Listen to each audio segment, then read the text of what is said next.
l'arte... Allora, ho incontrato il maestro Antonello Pillittu, che è storia dell'arte e della scultura nell'isola.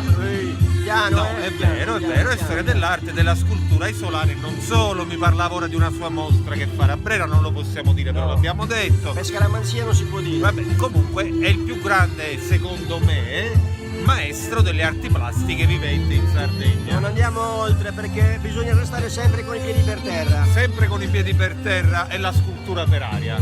Sì. È la scultura per aria che sfida... Come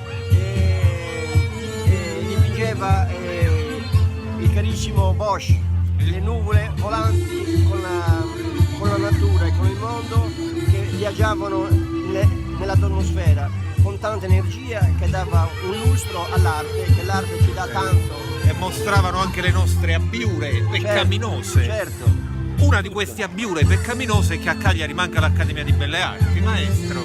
Io credo nella volontà di tutti, mia e del professore, che l'Accademia delle Belle Arti a Cagliari ci deve essere, per forza. Ci deve essere. Aiuta. L'ha detto il maestro Pillittu, e per forza ci deve essere dal più piccolo al più grande, perché l'arte fa crescere, dà vita.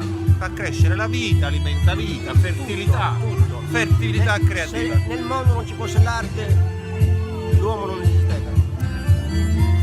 L'uomo nasce con l'arte. Certo, 35.000 anni fa l'Homo sapiens globalizza il pianeta Terra. Cercheremo di fare del nostro meglio. Io sono un autodidatta così di borgata, però cercherò di creare un simposio per aiutare i bambini con il professore. E qua siamo.